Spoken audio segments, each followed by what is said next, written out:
15 আগস্টে ঘটে যাওয়া অনাকাঙ্ক্ষিত ঘটনা সমর্থন করে না বৈষম্য বিরোধী ছাত্র আন্দোলন একথা বলেছেন সমন্বয়ক সার্জিস আলম। সকালে ঢাকা বিশ্ববিদ্যালয়ের অমর 21 হলে ব্রিফিং করেন তিনি। জানান এ ধরনের ঘটনা মানবাধিকার লঙ্ঘন। ধানমন্ডি 32 নম্বর সহ দেশের বিভিন্ন স্থানে যেসব অনাকাঙ্ক্ষিত ঘটনা ঘটেছে এগুলোর সাথে বৈষম্য বিরোধী ছাত্র আন্দোলনের কেউ জড়িত কিনা তার তদন্ত চলছে। হুঁশিয়ার করেন এই ঘটনার সাথে কোনো সমন্বয়ক জড়িত থাকলে উপযুক্ত শাস্তি নিশ্চিত করার দায়িত্ব বৈষম্য বিরোধী ছাত্র আন্দোলনের। তিনি বলেন, জিয়াউর রহমান ও শেখ মুজিবুর রহমান সম্মানিত মানুষ। তাদের মৃত্যু দিবসে কেউ শোক প্রকাশ করলে তাতে বাধা দেয়াকেও সমর্থন করে না বৈষম্য বিরোধীরা। এ সময় ছাত্র সমাজের প্রতি আহ্বান জানান, সড়কে ট্রাফিক পুলিশ দায়িত্ব পালন শুরু করেছে, তাই ছাত্র সমাজের এই কাজ করার আর প্রয়োজন নেই। আমরা জানি না যে ওই স্টুডেন্টরা আসলে কোন মতাদর্শ ধারণ করে, ইভেন আমরা তাদেরকে এখানে আসলে ডিফাইনও করতে পারবো না। আমাদের জায়গা থেকে স্পষ্ট ডিসিশন, আমরা খুঁজে তথ্য প্রমাণের ভিত্তিতে যদি সিঙ্গেল একজন সমন্বয়ক বা সহ সমন্বয়ক পুরো বাংলাদেশে পেয়ে থাকি, এটার সাথে যুক্ত কোনোভাবে আমরা তৎক্ষণাৎ তাকে আমাদের ওই কমিটি থেকে, ওই টিম থেকে বহিষ্কার করব।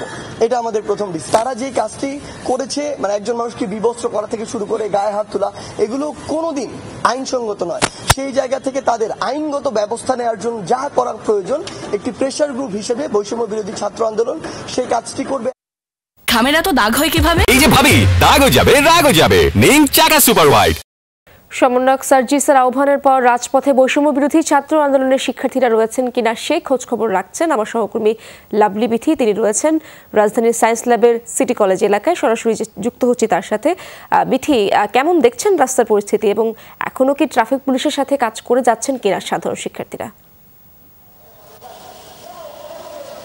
গত কয়েকদিন ধরেই কিন্তু, অর্থাৎ যখন পুলিশ সদস্যরা কর্মবিরতিতে ছিল, তারপর তাদেরকে যখন যোগদানের কথা বলা হয়, যোগদানের পর থেকেই কিন্তু শিক্ষার্থীদের সংখ্যা কিন্তু আমরা বিভিন্ন পয়েন্টে, যে ট্রাফিক পয়েন্টগুলো আছে সেগুলোতে কিন্তু আমরা কমতে দেখেছি।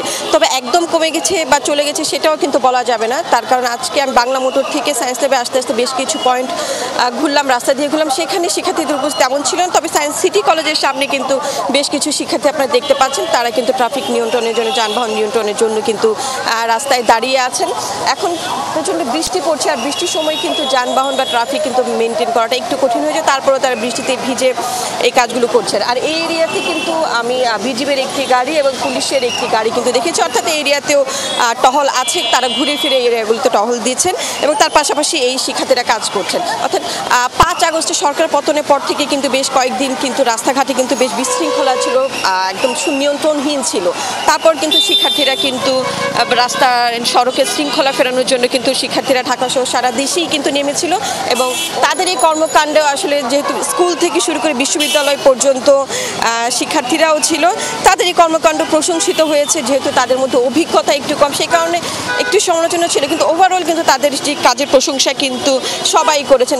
প্রধান উপদেষ্টা থেকে শুরু করে সাধারণ মানুষও কিন্তু তাদের এই কাজের প্রশংসা করেছেন। তবে যেহেতু আজকে প্রধান সমন্বয়কদের মধ্যে থেকে সিদ্ধান্ত হয়েছে যে পুলিশ যেহেতু বাড়ছে, পুলিশের সদস্য ট্রাফিক নিয়ন্ত্রণ ব্যবস্থাও আগের মতো পর্যায়ে চলে যাচ্ছে, সেক্ষেত্রে আসলে শিক্ষার্থীদের থাকার কোনো প্রয়োজন নেই। আর রোববার থেকে বলাই হয়েছে যে স্কুল কলেজ খোলার কথা বলা হয়েছে। অর্থাৎ সব মিলিয়ে মনে হয় আজকের ঘোষণার পর থেকে শিক্ষার্থীরাও হয়তো ধীরে ধীরে এই রাজপথ থেকে উঠে যাবে। অর্থাৎ ট্রাফিক নিয়ন্ত্রণে যে কাজগুলো তারা করছিল, যাদের দায়িত্ব ট্রাফিক পুলিশে, তাদের হাতে অর্পণ করে তারা চলে যাবে। ধন্যবাদ আপনাকে।